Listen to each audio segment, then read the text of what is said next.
Good morning. Hey, Chris. How's it going? Good man. How you doing? Excellent, thank you. Good morning for a discussion on land. Yeah, I woke up this morning and thought, geez, it would be a nice day to discuss land. Looking outside, and oh yeah, look at that. Look at that land. It's coming. It's coming. We got a little tease of it, but it's I moved my snowmobile yesterday, so the snow can go now. Yeah, yeah, exactly. Exactly. My skis are at my girlfriend's place. It's like, okay, we're done. So just put them away. Mm. Nice. Do you ski at all or do you any of I that do stuff? I do ski, yeah. I downhill ski, do a little cross country, but lost track of it for some years with a young family, but we're getting into it now. Both my daughters, we've been downhill skiing and just at Pakenham local. They're still small, so it's Yeah. perfect for them. But yeah, we I managed to ski at least every week this winter once, so it was good. Yeah, that's good. Got to do something with the winter, or else it gets pretty it gets pretty long. Yeah. Yeah, same here. We all downhill, all cross country. I'll skate, I'll do whatever I can. I run in the winter. Um, yeah, got to get out.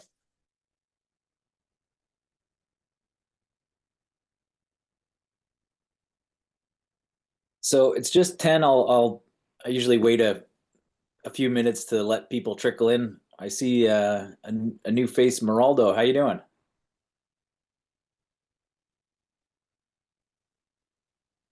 I think it's the Otter AI bot that has taken notes. Is that what that Uh, is? or it's well, he's got Meraldo has a bot taking notes, I suppose. Yeah, I think that's what it is, and that'll be circulated after.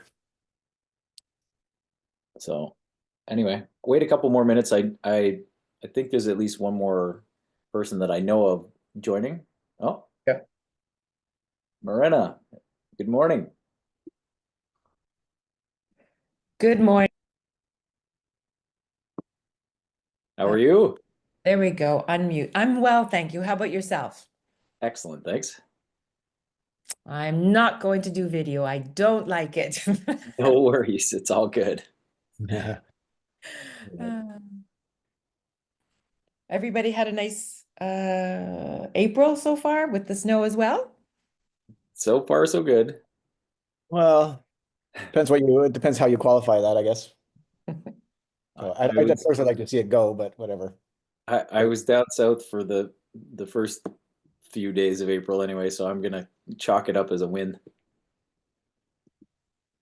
Yeah, exactly.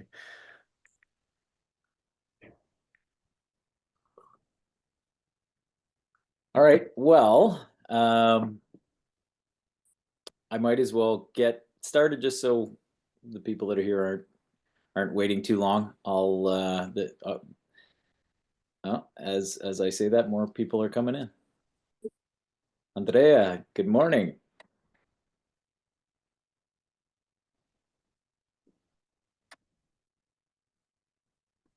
Every virtual meeting starts like this. I don't know how to avoid it. People slowly trickle in and begin slow, but we'll get rolling here shortly. I saw your note, Andrea, so I guess you're not chatting, but I did see your note. I'll try to keep the chat open. Yeah, there's people still rolling in.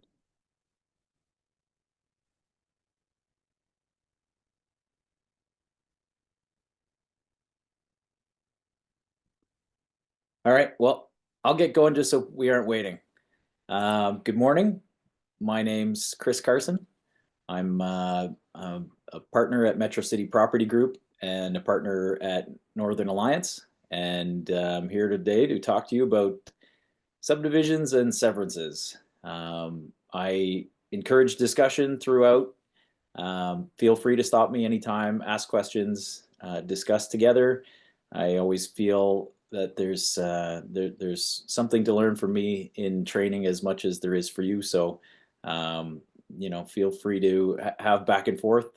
I'd rather that than me just filling the airwaves the whole time. So stop me anytime, and we'll get started. So before we do, I want to give you my background in real estate and construction a bit, so that I can qualify, what I'm talking to you about. My background is construction before real estate. I'm 15 years in real estate. Before that, my background was construction. Worked in a large, it was family construction company, so it was a very intimate knowledge of it. We had sand pits and quarries, I think 3 quarries, 15 sand pits, and I was in charge of all the land. At the same time, we were building estate lot subdivisions. And the last, I think, between my father and I, we built 10 estate lot subdivisions, and I project managed the last 3. So I'm very intimate with the knowledge of the subject matter today. So hopefully that qualifies what we're discussing. So I'll try to keep it with a real estate lens in mind. Most of us are representing clients for the purchase or sale of real estate. So I'll try to always bring it back to, how it's relevant for real estate sales and us representing clients rather than just the actual, construction of it. So let's get started. Another caveat, I suppose, is some of you may be joining from outside of the Ottawa area, and obviously local jurisdictions can vary from place to place in terms of rules and regulations. So if you are somewhere outside of Ottawa, I obviously encourage you to always refer to your municipal regulations. And the trick about land is that every area has its own jurisdiction, and you can always find the information on the the local municipal websites. They've always got sections for zoning and official plan bylaws and so forth. So I'll be discussing Ottawa and primarily today, since that's where we reside. But some of these could vary, but I would assume that the majority of it will be pretty similar. So to try to encourage some back and forth discussion, can someone tell me a major difference between a subdivision and a severance?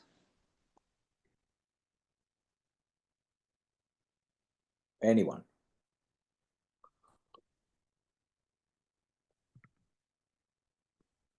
Don't make me put someone on the spot. I'll have to go to somebody that I know well. Morena, can you tell me one difference? I guess you put me on the spot. Thank you. Well, a subdivision, from what I understand, it's a group of homes in a larger type of forming a community. I don't know if that's the best way to say it. And from my experience severancing, when I've had to severance property that could put 2 semis on, like one parcel, that's what very vast difference, I think, but I'm not sure. But you'll tell me otherwise, correct? That sounds good. No, I mean it's pretty good. The major difference is a severance is usually capped at a maximum amount that is a lot smaller than a subdivision. So inside the city of Ottawa, and by the way, severances have different regulations and rules even for specific zones. So if you sever an industrial piece of land, it'll have different regulations versus a piece of residential land. Most of the severances that we discuss, a lot of people, I would say the majority of people looking to sever them that we're going to encounter are residential. So that's what I'll discuss at the moment. One of the major differences is the amount of lots that you can create through a subdivision or a severance. For a severance, there's in the RU zone, which is rural countryside anyways, there's a maximum of 3 lots that can be created through severance, and that will be severing off 2 new portions and then having a what they call a remnant parcel, or the remaining parcel that's larger than the original larger than the newly severed lots. So a severance can usually create a total of 3 lots maximum, where a subdivision is virtually unlimited. The amount of lots created by a subdivision is only limited by zoning, the size of the land, and the minimum size lots. Any restrictions that you may have on the land for environmental regulations, but there's no maximum amount per se. It's just limited to what you can get agreed upon by the city. But if you have a 100-acre parcel of land in the RU zone, there's a caveat with the RU zone that I'm going to discuss in a minute, but just using it as an example, if there's 100 acres and you're creating 2-acre lots, you can't quite get 50 of them because there's road infrastructure and setbacks and whatnot, but you may be able to create 40 lots or something to that nature. But you're just limited by the physicality of the land and so forth. So I might as well go ahead and mention the caveat for RU land within Ottawa right up front, because I love to sell land. I love to buy land. That's one of my main focuses. You may have heard me discussed or coined as the land man. I do enjoy land, and I think it brings a lot of opportunity to everybody. And all of, obviously, real estate starts with a piece of land, so I think it's important to know. But we've got a lot of clients that discuss the idea of buying a big parcel of land somewhere and subdividing it. Obviously, a severance is an option for if you've got looking for a maximum of 3 lots, but a lot of people like the idea of subdividing it into all sorts of lots and selling off individual lots, which is great. Like I said, I've done it many times, but there's a caveat right now inside the city of Ottawa, anywhere inside the city of Ottawa limits. There is a moratorium on the creation of estate lots, and that means the city of Ottawa is not accepting any applications for estate lot creation. And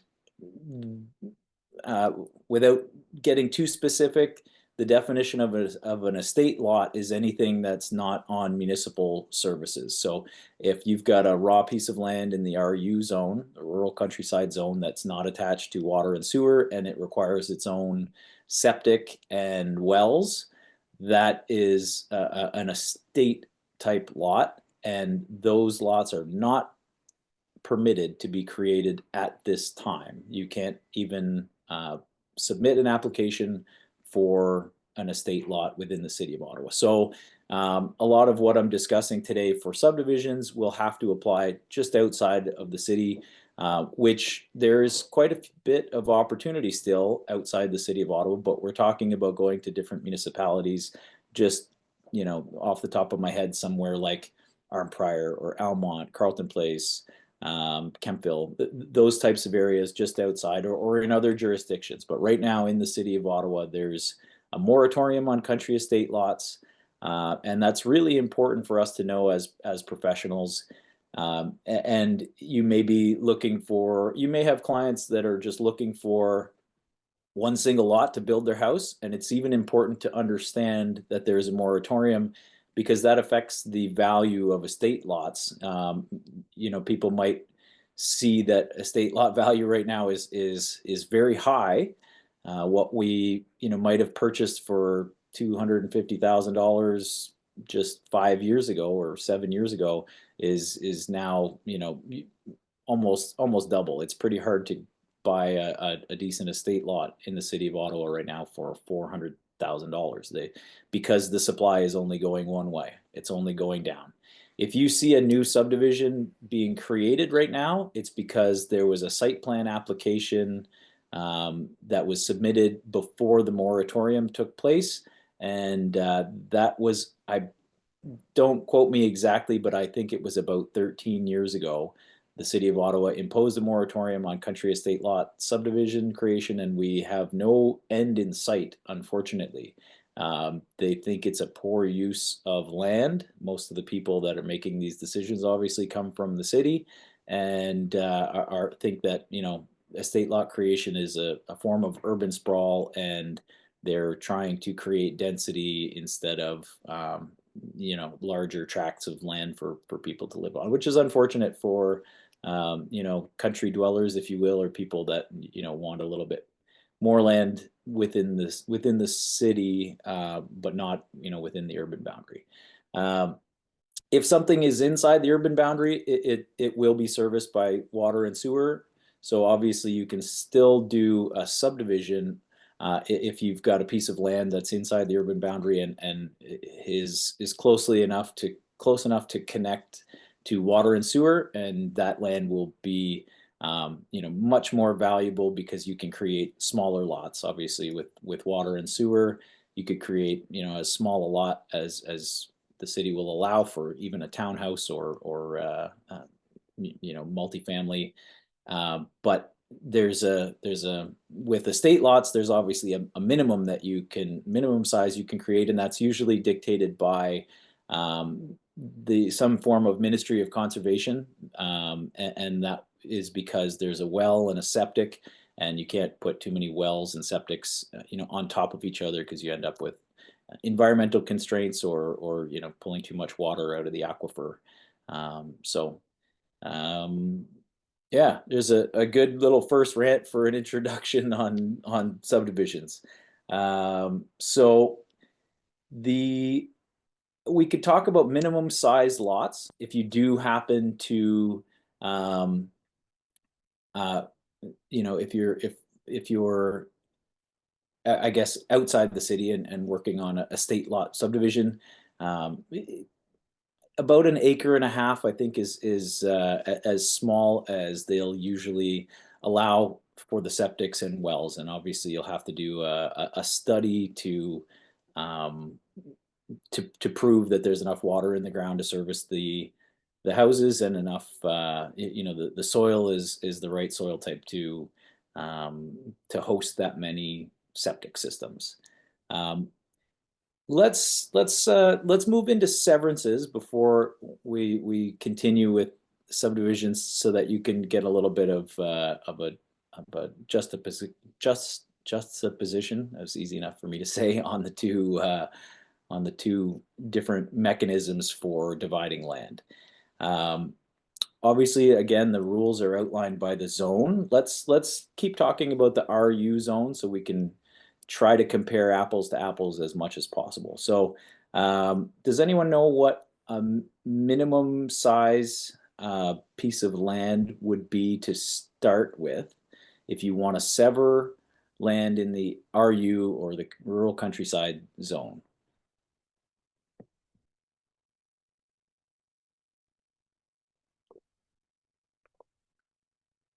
Early in the morning, nobody's chatting, I suppose. Um, Just a wild guess. At least 100 frontage? I don't know, 50 frontage. Probably so fail it's that test. it's thank you, Andrea. It's not a frontage requirement. It's an actual size of land.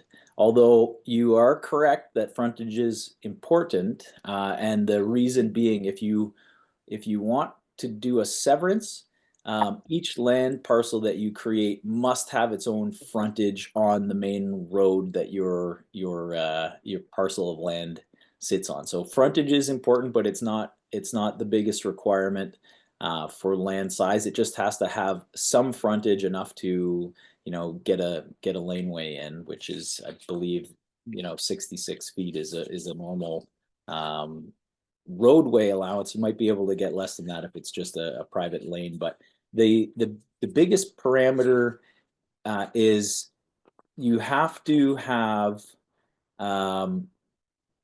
so you have to 10 hectare, there's two things. You don't have to create 3 lots. You could just sever 1 lot off of a parcel. The minimum size lot that you can create in the RU zone is 0.8 hectares. Most of us think in acres. That is 1.976 acres. So basically, a 2-acre lot is the minimum size that you can sever off of the main parcel, but you must retain a lot that is minimum 10 hectares. 10 hectares is 24.7 acres. So that means if you have your remaining parcel, your retained remnant parcel of 10 hectares, and your minimum size, I'll speak in acres, excuse me. If you're going to retain 24.7 or 25 acres, and you're going to create a lot size that's minimum 2 acres, 27 acres is the minimum size lot that you can start with in the RU zone to create 1 extra lot to sever that 2-acre lot off. So if you wanted to maximize the severance and get 2 lots off and add another 2-acre lot, the minimum that you can start with is 29 acres. 29 acres would allow you to have a 25-acre remnant parcel and 2 2-acre lots. Those are the minimums. So all sorts of people, see a 10-acre lot and say, hey, that's great. I'm going to buy that 10-acre lot. I'm going to divide it into 2, have 2 5-acre parcels, sell off the other one and get, virtually a reduced cost or a free lot or whatever their thought process is. And it's simply not possible. It can be possible, that same train of thought, if you are inside the urban boundary. These numbers that I'm talking about change drastically. If you go into the R1 zone, R2 zone, something that's inside the urban boundary, we often hear of people saying, "Oh, well, I've got a double lot." That is possible. You may have minimum frontage. I didn't prepare all the minimums for every zone, but I just wanted to really outline the RU zone, because that's often a misnomer that people think that they can do more than they actually can. But it is possible inside the urban boundary. If you have, let's say, one of the zones has a lot that's minimum 50-foot frontage, and you've got a lot with 100-foot frontage, yes, you may be able to sever it into 2 pieces and have 2 lots out of it. But outside the urban boundary, in the rural countryside or RU zone, that's the major difference, is that you've got to start with a much bigger piece of land than most people think. So, Andrea, you now that I think of it, you were probably referring to an urban type lot with a minimum, Yeah, with minimum frontage, and something in the city. Yeah. And there's sorry, just yeah, to go ahead. Thanks for the stopping. what's that? I said thank you for stopping me. I'm rambling on all day. It's all good. The moratorium, is that how it's called again? Moratorium. Moratorium. Sorry, that's for state laws. But then wouldn't a 2-acre lot be considered a state lot, or is it just like in the creation of a new subdivision versus a Uh, severance? it's so a 2-acre lot in many cases is considered an estate lot, but it's still allowed through the mechanism of severance, just not Okay. subdivision. So Oh, okay. the Okay. Makes moratorium is sense. on the creation of estate lots through the subdivision application process. You can still create them through severance, but not Mm, subdivision. Severance, I okay. believe, was certainly in the RU zone, or with the rural areas, was created to make things a little bit easier, and it's since the dawn of Canada, if you will, agricultural land. It was created. Most people were severing off a couple lots, and they'd give them to their children off of the frontage. So you'll see all sorts of farms that have a couple severances taken off of them, and most of the parcels Yeah. of land, the original parcels of land in Ottawa anyways, most of the rural land that was granted to families through the creation of the country, a lot of them were 100-acre parcels. Obviously, there was some restrictions when they surveyed things with physical properties, with natural features and waterways and whatever. But there was a lot of 100-acre parcels that were created, and you'll see a lot of 96-acre parcels hanging around because they took two-acre lots off of them.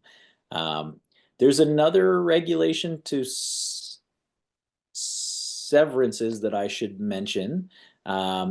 If a parcel has been severed since amalgamation, it won't be able to be severed again. So if there was a 100-acre lot, two-acre lots were taken off of it, and you're left with 96 acres. And if that was done since the amalgamation of Ottawa, it won't be able to happen again. So you can't, sever 2 lots off, gets 96, and then sever 2 more lots off and have 94 or 92 and so forth, to just keep severing and severing and severing. Once an original parcel has been severed, they stop allowing further severances. So you can't create something that is like a subdivision through just ongoing never-ending severances until you've got a subdivision. So you may find a 40-acre or 50-acre whatever parcel that you think that can be severed, but if it's already been done within the allowable time, the city of Ottawa, and I think that was amalgamation around 2001, you won't be able to further sever it. Inside the urban boundary, like we discussed, is much different.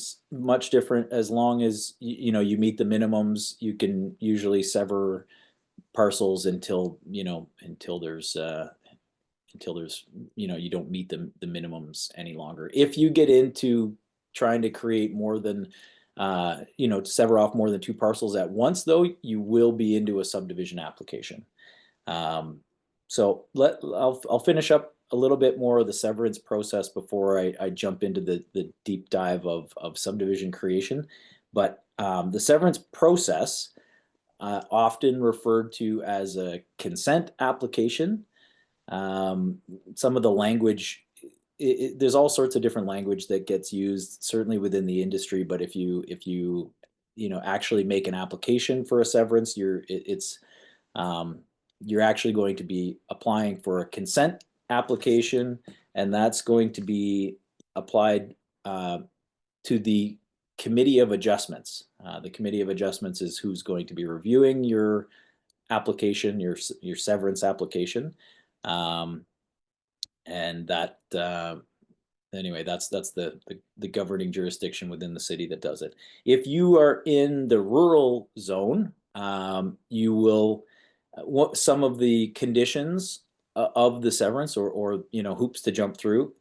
You'll obviously have to survey it. You'll have to send a an Ontario sanctioned land surveyor out to survey the parcel and put on a survey plan of what you intend to sever. You will be asked to create a well. You will have to prove that there's water quality and quantity in the ground in the RU zone, again, the rural countryside zone. You'll be asked to prove that there's sufficient water quality and quantity in order to make that severance. So I know of some parcels that would be amazing for severance. Maybe you're in Dunrobin or Constance Bay area, and there's a beautiful piece of land. It's 100 acres, and you think that it should be able to be severed, no problem. And I know some people that have been struggling with high levels of sodium, all sorts of different things that the city won't allow them to sever because of the quality of the water in the ground. So nothing's guaranteed until you actually go through the process and are granted your severance. Severance process itself can take anywhere from 6. I've seen it done as quickly as 4 months.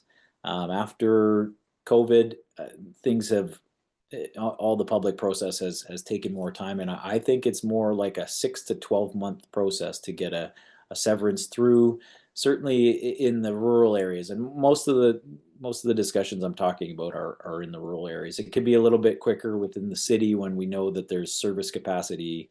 You're hooked up to well and septic, and there's all sorts of um, there's no environmental restrictions, but in the rural zones, you're looking at 6 to 12 months. And like I said, each lot must have its own frontage. So some people might find a parcel that's got a small amount of frontage, and they want to put a severed lot at the back, and put a road in. You must put the severed lots at the front. So every severed lot must have its own frontage. The cost can vary. I would say you're into minimum $25,000 for a severance, $20,000. Anyways, and that a lot of that cost is from the actual well creation. Obviously, you're going to have to pay a surveyor to survey the lot. That might be $1,500 to $2,500, but you're going to a major factor is the actual well. The well itself, I would think a minimum these days to create a well would be somewhere in the $10,000 range. And depending on how deep you have to go to find water, it could be up to $20,000 just for the one well that you have to put down, or you might have to put a well on each lot for your severances. So it can cost anywhere, I would say, from $25,000 to $50,000 to create that severance. And 6 to 12 months is a pretty safe time frame to do so. And these are round numbers. Obviously, we're just, for the most part, giving our clients advice and general parameters. We never want to tell somebody that it's going to cost X amount. At the end of the day, our investors have to do their own due diligence, and we can just try to lead them to where to find the right information and connect them with the right people, which is the City of Ottawa and the Committee of Adjustments, or whatever your local municipality is. Does anybody have any questions with severance before I move on to subdivision?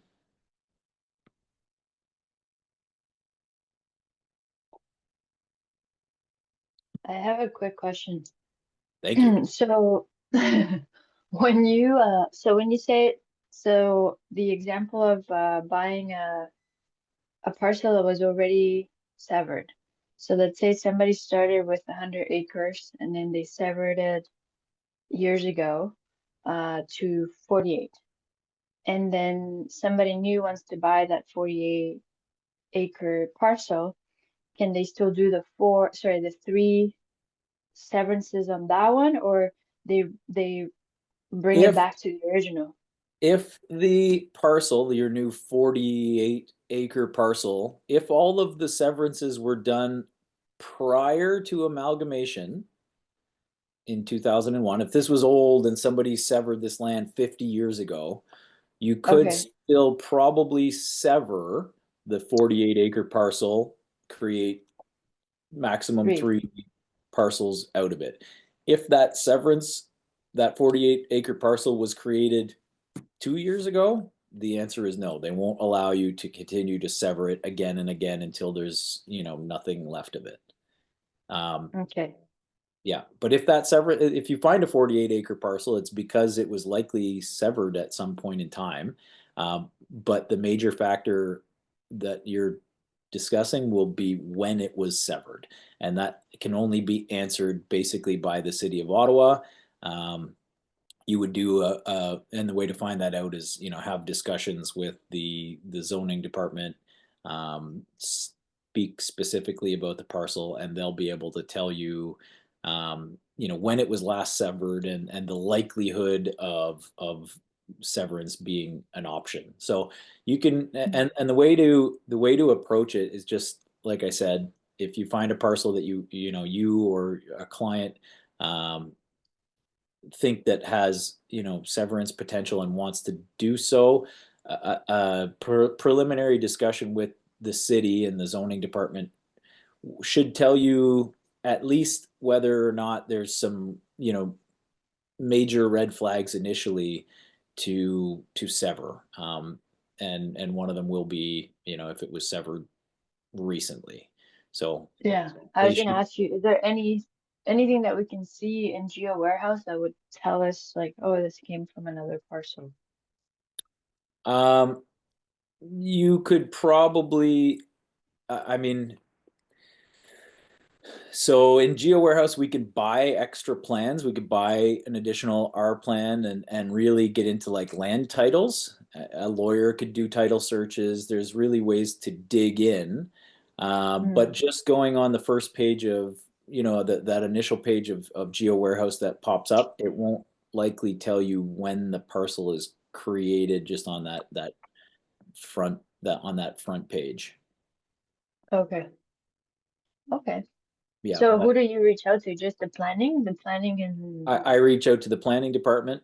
Yeah, planning yeah. department is a good start. Planning or zoning would both be able to, yeah, at least put you off in the right direction. And I talk to both of those departments on a fairly regular basis, and they'll at least give you the guidelines and might tell you any red flags if the property's um, constrained. They might, there might be an environmental feature that they see right away that they'll say, no, we're not going to support a severance right, adjacent to this wetland, or the parcel's too small to start with, or it was just recently severed. That there's some red flags that they'll be able to tell you off the get-go. But if all of those check out, and as far as the city's concerned, there's no reason that it can't be severed. They'll never tell you that yes, we'll allow you a severance. They'll say, well, we don't see anything, that would limit right now, but we can't grant you permission to sever until you actually go through the process and prove that there's water in the ground, and you know jump actually make the application and get approval. Okay. Okay. Thank you. So let's look at subdivision versus severance now, because the process is a lot more lengthy, more costly, and this should be reserved for our larger investors, more well capitalized investors, builders. It's really more of a involved process. So subdivision, obviously you can make a lot more, generate or create a lot more value with a subdivision, but you need a lot more time, energy, and money to do it. So the subdivision process, which we've already discussed that in the RU zone is not an option right now for a new subdivision application because of the moratorium. So inside the city of Ottawa, you must be on water and sewer. And you're obviously, if you're inside the urban boundary on water and sewer and you want to subdivide something, you're talking about much more expensive land. If it were in the RU zone and you find a 100-acre parcel, you might be able to find something for $500,000 or $750,000 or whatever. Maybe if even it's $1 million.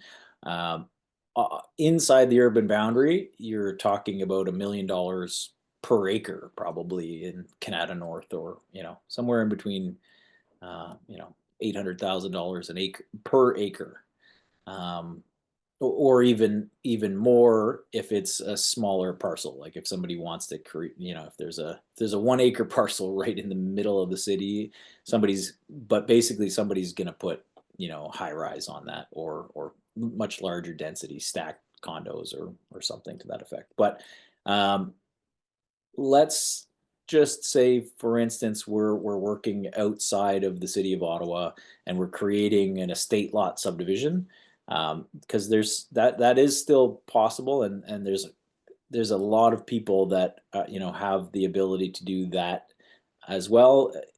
But you might be talking about Almont or Carleton Place or one of these municipalities just outside the city limits. So And it will be similar inside the city limits if you're on if you're creating a subdivision that's on water and sewer, in terms of what you will require to obtain a subdivision, put in an application. So one of the major differences in severances and subdivisions is all of the studies that are required to make an application. The application process, in order for your application for a subdivision to be completed, you're going to have to do the following studies and surveys, but possibly more.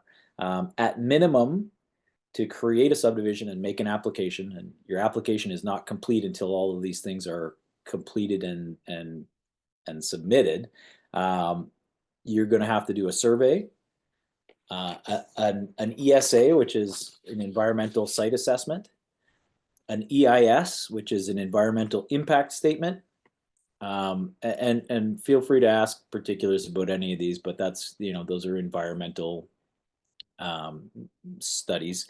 A geotechnical report, which is you're going to, dig in the earth and figure out what it's composed of, whether it's bedrock or glacial till, or it could be soft soils. The geotechnicals, wanting to figure out what the subsoil surface is like. You're going to have to do a traffic study, service requirement reports, tree conservation reports, hydrological reports, which is, again, in the rural areas, it's going to be well creation. Let's say you're making a subdivision that's 25 lots. They might require you to put a series of wells down, maybe one well per each 5 lots or something, and they'll have you sample the area and put wells all over the place to ensure that the quality and quantity of the water is in the ground to support the subdivision. Again, those wells can be 10 to 15,000 or more per well, so these things add up quite readily. The environmental reports are looking obviously for like an EIS, environmental impact statements. There's a lot of protected species and habitat that they're going to be looking for. Just to ramble off a few, you're going to be looking for bubble link birds, eastern meadowlark, barn swallows, blanding turtles, butternut trees, all sorts of protected species that they're, that the jurisdiction wants to know. Yeah. Sorry, Chris. For some odd reason, the fire alarms in my building are going off, so they're asking us to evacuate. So I'll see you later. Okay, get out of there. Bye. Bye. Good luck. Bye. Thanks. It's funny that she had to announce that. Anyways, hope she's okay.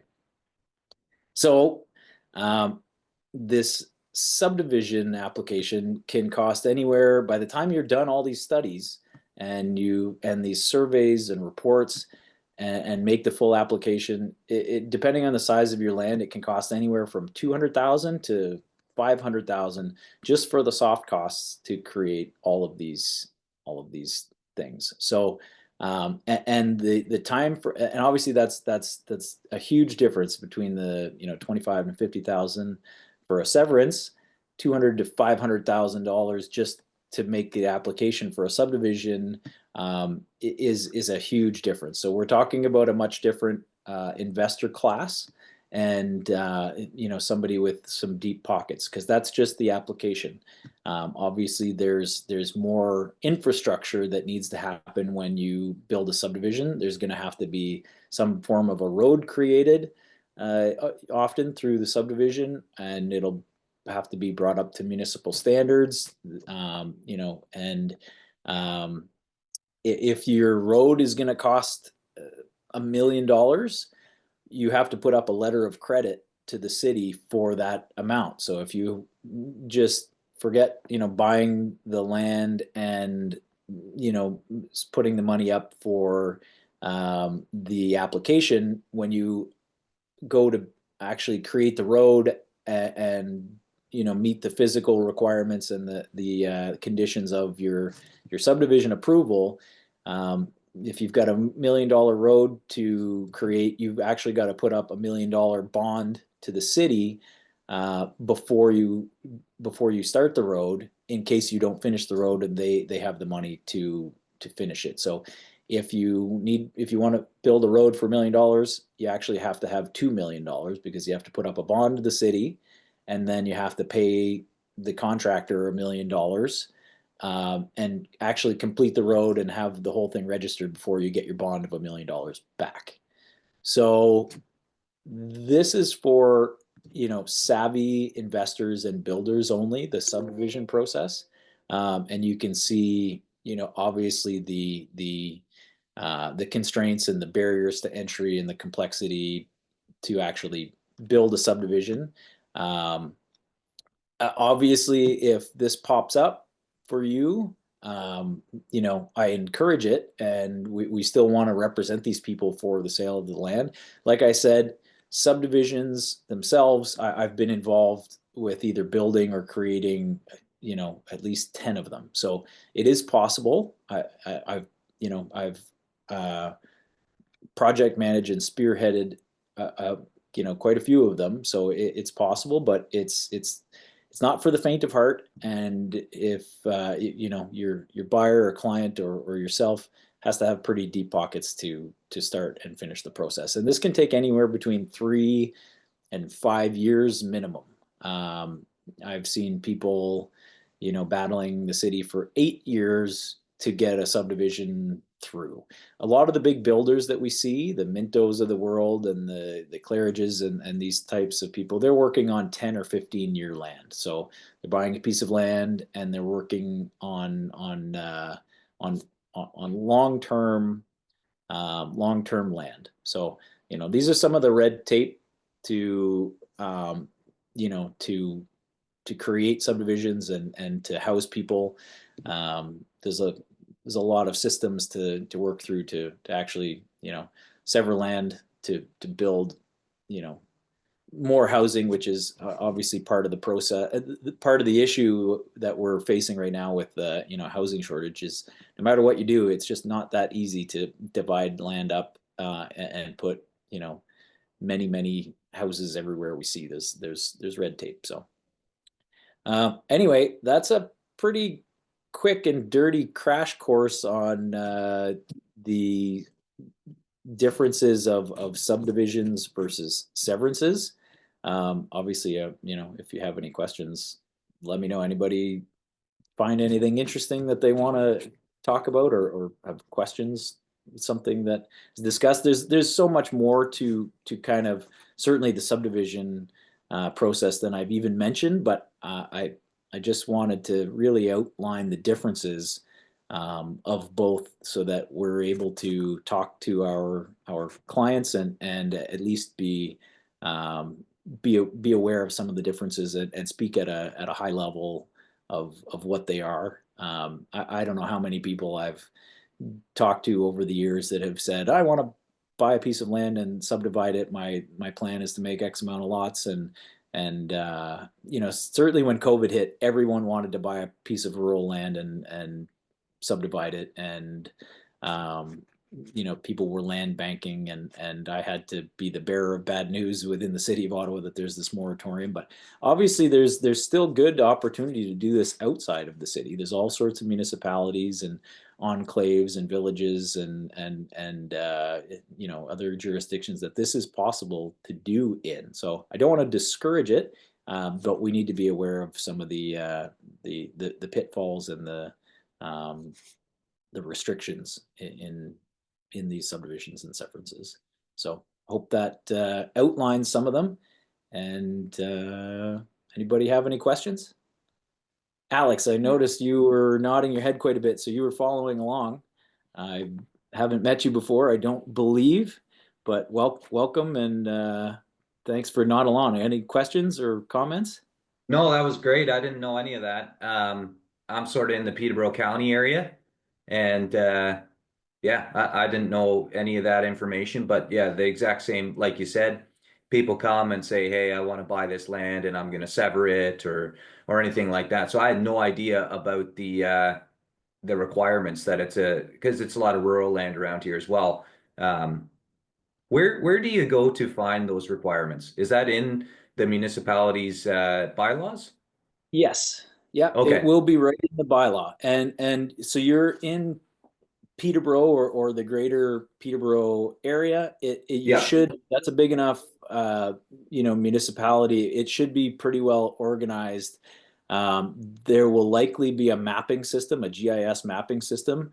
You can go to Yep. the municipal website. Like in Ottawa, we call it Geo Ottawa, and it's one mapping system that has all the zones, and there's different layers of that you can do turn on and off the zones, and you'll be able to go to the zoning bylaw and see all of these mechanisms. You find the particular parcel of land, um, determine what the actual zone is, and then refer to the zoning bylaw, and it will tell you minimum lot sizes, setbacks. It'll outline severances and what the rules and regulations are.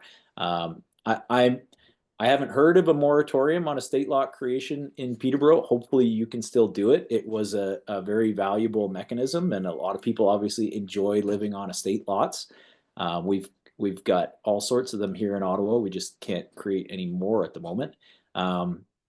But you should be able to find all those regulations with, hidden within the bylaws.